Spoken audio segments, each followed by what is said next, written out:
Dans cet épisode, je vais vous montrer comment augmenter la résolution en pixels de votre photo si, par exemple, l'appareil photo que vous utilisez n'a pas beaucoup de mégapixels. Parce que ça peut servir quand vous avez besoin de faire des grands tirages.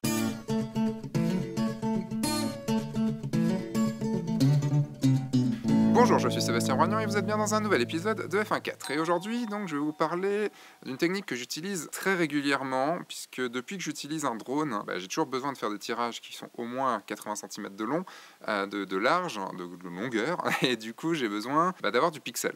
J'utilise un Mavic Pro ici, qui a une résolution de 12 mégapixels. Alors 12 mégapixels c'est déjà pas mal, mais c'est pas forcément suffisant pour le tirage que j'ai envie de faire, surtout quand je veux une photo avec beaucoup de détails dedans. Donc dans cet épisode, je vais d'abord vous parler de la technique, vous dire un petit peu les autres techniques qui existent et les avantages et les inconvénients de chaque, vous montrer en shooting et puis après en post-production. Alors oui, c'est juste une technique, il y a beaucoup d'autres techniques qui existent, il y a d'autres façons de faire et il faut toujours trouver la meilleure façon de faire pour nous. Je parle d'abord des autres techniques. La première technique, c'est qu'on pourrait avoir un boîtier qui soit plus fourni en pixels. Par exemple, avec le drone, on pourrait avoir un drone qui porte un réflexe et dans ce cas-là, on n'aurait pas de problème.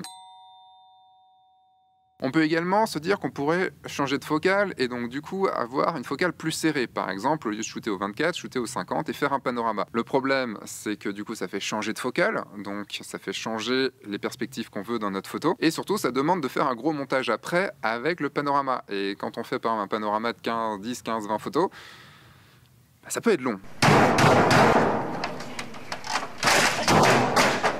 On pourrait aussi utiliser une technique dont Arnaud Thierry a parlé. Je vous mets la vidéo d'Arnaud en fiche ou en lien dans la description et du coup vous pourrez aller voir sa technique, enfin la technique qu'il utilise. L'idée c'est de prendre beaucoup de photos et à chaque fois qu'on fait une photo, il y a des petits pixels qui changent et donc du coup on arrive à interpoler un petit peu tout ça et à faire une photo qui ait plus de pixels. Le problème c'est que quand on est au drone, même si les drones de maintenant sont extrêmement statiques, c'est pas possible. Surtout si on a un modèle, si on a une personne qui bouge, et du coup c'est mort, c'est pas possible. C'est une technique qui est cool, mais c'est une technique qui va plus être utile pour des paysages, pour quelque chose qui ne bouge pas. Alors du coup ma technique c'est quoi? Ma technique c'est de prendre la photo en large et puis après de se rapprocher et de prendre la photo juste du sujet, donc du modèle. En fait, sur certaines photos, on a besoin juste d'attirer l'attention à un endroit. Ce sera à cet endroit-là, ce sera sur cet endroit-là où il y aura le plus de pixels. Les autres endroits, c'est pas grave si c'est un petit peu flou. On rajoutera un petit peu de netteté sur Photoshop, mais là, j'ai besoin de plus de netteté sur mon modèle. J'ai besoin de plus de détails sur mon modèle. Donc, c'est une technique aussi qu'utilise par exemple Julien Dumas dans sa série Lost In, c'est-à-dire il prend en photo le décor et puis après, il va prendre en photo,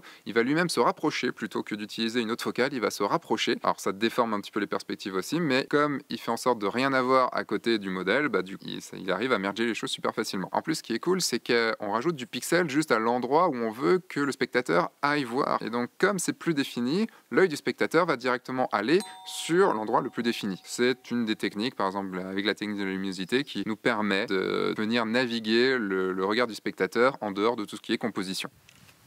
Et comme j'avais pas prévu de transition, je suis obligé de faire une voix off. Donc oui, vous me voyez, on va shooter là, mais je vous l'ai pas dit. Donc c'est bon, on shoot maintenant.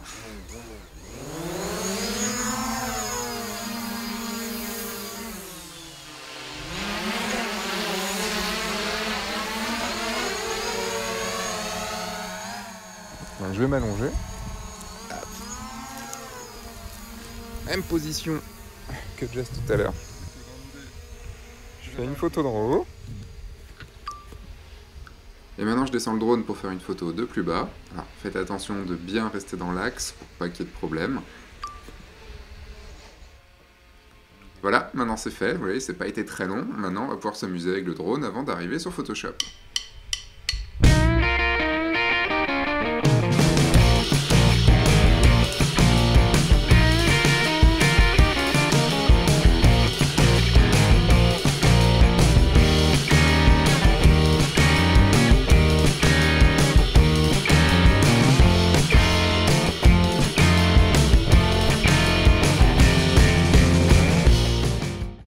Et nous voici plus d'1 an après dans les bureaux pour terminer cette vidéo quand même qui est... il faut quand même la terminer un jour. Je suis spécialiste de commencer des vidéos et jamais les terminer, donc voilà, il y a un moment je me décide à les terminer. Et je vais vous montrer comment finaliser cette photo. Donc voici le cliché que j'ai pu prendre, que vous avez vu juste à l'instant. Et j'ai pris deux autres clichés, un peu plus proche et un encore un petit peu plus proche. Donc celui-là c'était juste pour vous montrer, je vais pas forcément l'utiliser là maintenant, je vais vous montrer la technique avec ces deux clichés-là, parce qu'il faut pas non plus qu'il y ait une énorme différence. S'il y a une trop grosse différence, ça va vraiment vraiment choqué. Première chose que je vais faire, c'est agrandir la taille de mon image. Donc pour ça, je fais CTRL-ALT-I, ou alors je vais dans Image, taille de l'image ici, qui va me permettre en fait d'augmenter la taille de mon image. Vous voyez qu'ici, j'ai qu'en 11 millions de pixels, donc ce qui me fait qu'un 4000 par 3000, ce qui fait que pour un gros tirage, c'est pas forcément ce qu'il y a de mieux. On va aller un petit peu plus loin, on va aller sur les coups, aller des 6000. On va laisser la hauteur en proportionnel évidemment. Et je lui demande directement rééchantillonnage automatique. Ça suffit, ça marche très bien. Je fais OK, il calcule un tout petit peu. Et voilà, on a une photo qui est agrandie. Donc je vais plutôt me mettre sur celle-là parce que c'est celle-là qui m'intéressait vraiment. Alors l'idée maintenant c'est de superposer les deux à la bonne dimension. Parce que vous voyez, si je mets celle-là par exemple en 50%, vous voyez qu'on n'est pas du tout à la même échelle. Donc pour ça, une technique assez simple qui fonctionne la plupart du temps quand vous faites une photo comme celle-là. Vous prenez les deux photos et vous faites édition, alignement automatique des calques. En automatique tout simple, je fais OK, et là on se dira mais il a rien fait.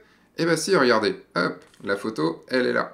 Voyez. Si ça fonctionne pas, je vais revenir en arrière, parce qu'imaginons que ça fonctionne pas pour votre photo, il va falloir le mettre à la bonne échelle. Pour ça, vous allez passer votre calque en 50% d'opacité ici, vous pouvez appuyer sur la touche 5 de votre clavier numérique, et vous allez venir placer la tête à peu près au bon endroit ici. Vous allez faire CTRL-T pour afficher la transformation et vous allez appuyer sur ALT. En fait, ça va permettre de mettre le point central au milieu sur la tête. Si on veut faire du proportionnel, bah, il n'y a plus rien à faire, il y a juste à cliquer glisser.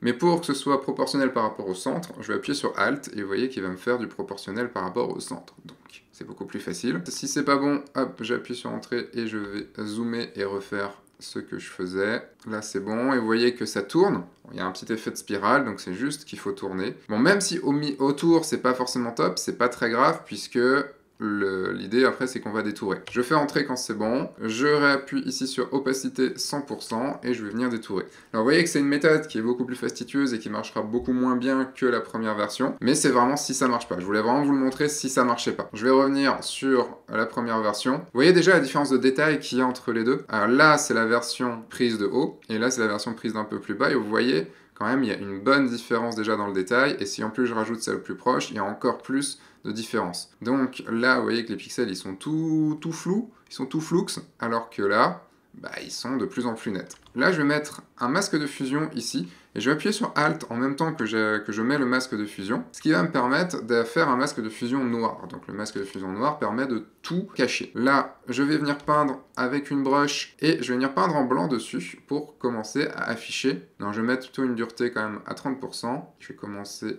un peu pour que vous voyez un petit peu la magie du truc. Et si je fais juste ça comme ça, bon, c'est pas encore cleanou, mais là déjà, on a un peu plus de détails sur moi. Alors je vais venir juste arranger un petit peu les choses, donc en repeignant en noir cette fois-ci, donc j'appuie sur X pour passer de blanc à noir, et je viens enlever la partie qui est un peu plus détaillée et qui va moins se fondre. Parce qu'en fait, le truc, c'est que si vous avez de l'herbe qui est d'un coup pas détaillée et de l'autre coup détaillée, ça va vraiment se voir. Et vous voyez, juste en faisant quelque chose comme ça, bah, il y a même un petit effet 3D qui, je trouve, assez sympathique. Et vous voyez, avant-après, hop, et ça va permettre de plus se focaliser dessus. Alors on pourrait se dire aussi, je vais venir peindre toute l'herbe et tout. Alors le problème de là, ça va être, on va avoir la jonction avec les arbres, et la jonction avec les arbres, vous voyez qu'on va jamais réussir à avoir quelque chose de plutôt clean. Là, sur cette photo-là, je vous conseille pas de le faire, je vous conseille vraiment de rester sur le personnage. Et là, la photo, bah, elle est terminée. Enfin, elle est terminée, après, il faut la peaufiner comme on a envie. Là, je l'aurais mise en noir et blanc, j'aurais fait tout ça. Mais on a fait la technique que je voulais vous montrer. Et pour terminer, je vais vous montrer la photo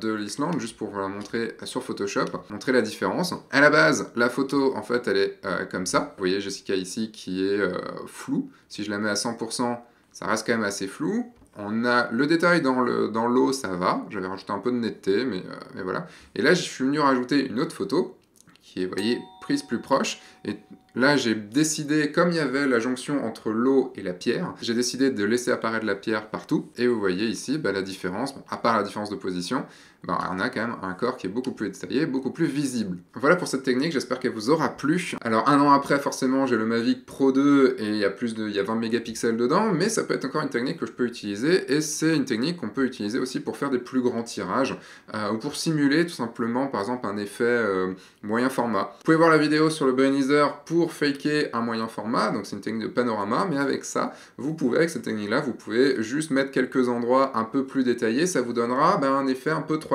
qui peut être ultra intéressant à travailler. Si ça concorde avec votre sujet. Avant de revenir un an en arrière pour faire la fin de cette vidéo, je vous rappelle que vous pouvez avoir un mois gratuit, un mois de CC photographe. Si vous cliquez dans le lien dans la description et que vous laissez votre mail, moi je l'envoie derrière à Adobe, ils vous enverront juste un mail pour vous envoyer un code pour avoir un mois de CC photographe gratuit. Même si vous avez déjà votre CC photographe, vous aurez un mois gratuit si vous n'avez pas déjà profité de l'offre. Et ben retour en un an en arrière, c'est parti. Je vous dis à dimanche prochain, entre-temps sortez, faites des photos et amusez-vous. Au revoir.